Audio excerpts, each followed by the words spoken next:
Assalamualaikum warahmatullahi wabarakatuh. Anak-anak, jumpa lagi dalam pelajaran bahasa Indonesia ya. Kali ini saya mengajar. Kemarin kalian sudah diterangkan Bu Handa tentang struktur teks tanggapan kritis. Saya harap hari ini kalian semuanya sehat selalu, dapat mengikuti pelajaran bahasa Indonesia pada pagi hari ini dengan sehat walafiat, tetap semangat, dan semua aktivitas pembelajaran yang kalian lakukan itu akan dinilai sebagai nilai partisipasi ya. Untuk saat ini kita masih belajar tentang teks tanggapan kritis. Jika kemarin sudah strukturnya, sekarang saya akan menerangkan tentang kebahasaannya ya. Nah, kita akan belajar tentang kebahasaan teks tanggapan kritis.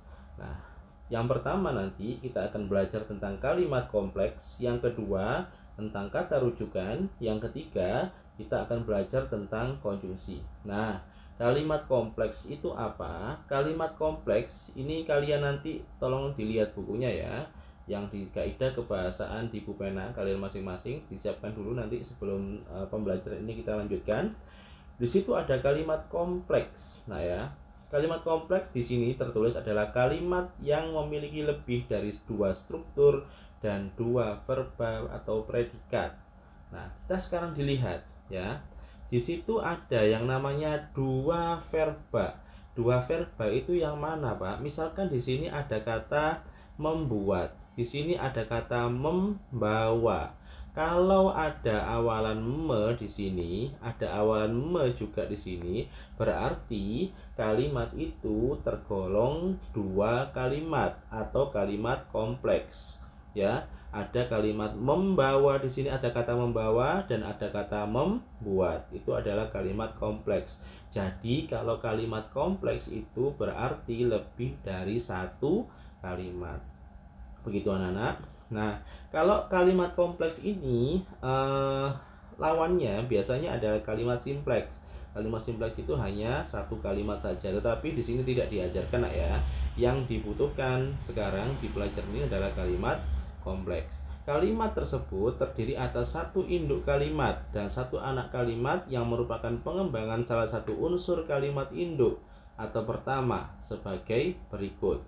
Nah, sebenarnya kalimat yang ini karbon monoksida itu ya, itu adalah pengembangan dari kalimat ini. Aslinya itu ini ya nak ya. Karbon monoksida membuat penurunan kemampuan darah. Sudah itu saja. Kemudian dikembangkan, ada anak kalimatnya. Nah, anak kalimat itu tidak bisa berdiri sendiri. Misalkan saya hapus dulu. Karbon monoksida membuat kemampuan darah menurun, yang di aslinya ya, untuk membawa oksigen ke jaringan tubuh berkurang. Nah, kalimat yang tidak bisa berdiri sendiri yang mana? Di sini kan? Nah, ini ada kata untuk dan sampai berkurang ini. Inilah yang dimaksud dengan anak kalimat. Anak kalimat itu tidak bisa berdiri sendiri. Jadi harus beriringan dengan induk kalimat. Biasanya induk kalimat itu ada di awal kalimat, gitu ya. Nah, kalimat satu dan kalimat kedua itu dihubungkan dengan konjungsi. Konjungsi itu berarti adalah kata hubung. Jadi, jika ada dua kalimat dijadikan satu, butuh yang namanya konjungsi. Nanti akan diterangkan pada sesi selanjutnya. Selain itu sekarang, kemampuan darah membawa oksigen ke jaringan tubuh berkurang. Nah, ini ada anak kalimatnya ya kan. Berarti anak kalimat itu hanya sebagai apa nak? Hanya sebagai pelengkap dari induk kalimat. Anak kalimat itu sebagai penjelas, sebagai perinci induk kalimat. Berarti yang penting yang mana antara induk kalimat dan anak kalimat? Jika induk kalimatnya belum begitu jelas, berarti butuh anak kalimat yang berfungsi untuk menjelaskan. Jadi dua-duanya itu penting di dalam kalimat kompleks, gitu ya. Sedangkan selanjutnya kalimat kata rujukan, mohon maaf. Kata rujukan adalah segala sesuatu yang digunakan pemberi informasi, pembicara untuk menyokong atau memperkuat pernyataan dengan tegas. Intinya itu adalah kata sulit, kata yang butuh dicari di dalam kamus. Itu adalah kata rujukan, ya. Kata yang nanti bisa dicari dalam ensiklopedi. Tahu ensiklopedi kan? Biasanya itu berisi tentang bab ilmu pengetahuan, ya. Kalau ada kata sulit lagi dicari di dalam kamus, itu adalah kata rujukan. Contohnya apa? Contohnya saat ini jumlah karbon dioksida yang dilepaskan ke udara terus mengalami peningkatan, sehingga terjadilah efek rumah kaca atau kenaikan suhu di bumi. Nah, menurut kalian dari kalimat ke satu ini yang menurut kalian kata rujukan yang mana? Ya, yang pertama ya adalah karbon dioksida. Karbon dioksida itu apa sih? Pasti sudah tahu kan? Karbon dioksida itu adalah senyawa gas yang biasanya dikeluarkan dalam pernafasan. Itu kan kata sulit. Iya kalau itu Pak. Nah makanya itu dicek dulu dalam ensiklopedi, dicek dulu dalam buku pintar, dicek dulu dalam buku pelajaran. Itulah yang dimaksud dengan kata rujukan. Selanjutnya efek rumah kaca. Efek rumah kaca itu apa Pak? Berarti efek rumah kaca adalah kaca yang biasanya digunakan dalam gedung-gedung tinggi, itu biasanya memantulkan panas, kemudian kembali ke ozon. Nah, itu informasi seperti itu diperoleh dari mana? Diperoleh dari ensiklopedi atau buku-buku bacaan. Berarti intinya kata rujukan itu adalah kata sulit. Begitu anak-anak ya. Kata rujukan adalah kata sulit. Kata ini yang tercantum di kalimat kedua merujuk pada efek rumah kaca di kalimat kedua. Itu sama saja ya kalimat maaf ada efek rumah kaca. Selanjutnya nomor 3, konjungsi. Konjungsi tadi yang saya utarakan di yang sesi 1 tadi, tadi kan tentang kalimat kompleks ya. Konjungsi itu adalah kata hubung. Fungsinya jika ada 2 kalimat atau lebih itu bisa digabung dengan konjungsi sehingga menjadi yang dinamakan dengan kalimat kompleks ya. Jika ada 2 kalimat digabung jadi 1 kayak tadi yang ada kalimat kompleks contohnya tadi, itu butuh yang namanya konjungsi atau kata hubung. Nah, kata hubung sendiri itu ada berapa? Ada 1, 2, 3, 4, 5, 6. Ada 6 kata hubung.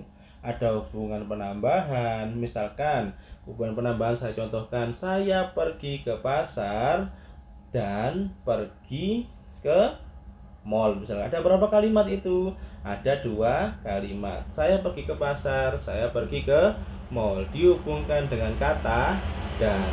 Itu juga menjadi kalimat kompleks. Sedangkan konjungsi hubungan pemilihan atau saya pilih dia atau mereka ya. Nah, itu juga kalimat kompleks sebenarnya. Jadi kalau ada konjungsinya bisa disimpulkan bahwa itu merupakan kalimat kompleks. Pasti kalimatnya lebih dari 1. Nah, syarat untuk menjadi kalimat kompleks itu pasti kalimatnya lebih dari 1. Begitulah ya. Nah, sekarang hubungan sebab akibat. Sebab karena, oleh sebab itu, oleh karena itu. Dia tidak masuk sekolah karena sakit. Itu berapa kalimat? 2 kalimat. Dia tidak masuk sekolah, 1 kalimat. Dia sakit, 1 kalimat. Berarti ada 2 kalimat. Dianya dihilangkan karena sama katanya ya. Kemudian selanjutnya konjungsi hubungan syarat. Jika andai-andaikan, jika aku naik kelas, aku akan membeli sepeda motor misalkan. Jika aku naik kelas, aku akan membeli sepeda motor. Itu ada berapa kalimat? Ada 2 kalimat. Hubungan perlawanan, namun tetapi walaupun. Walau sudah tua, ayahku masih tetap sehat. Ada berapa kalimat? Ada 2. Karena ada apanya? Ada konjungsi. Itulah fungsi konjungsi sebagai penghubung dua kalimat. Selanjutnya, konjungsi hubungan tujuan. Ada kata untuk, agar, supaya. Itu juga bisa menghubungkan dua kalimat. Contohnya, dia membawakanku salak agar bisa mengonsumsi buah-buahan. Ada dua kalimat karena di situ ada konjungsi agar. Begitu anak-anak, sudah bisa diterima kan? Ya, untuk pilihan kata diksi gimana, Pak?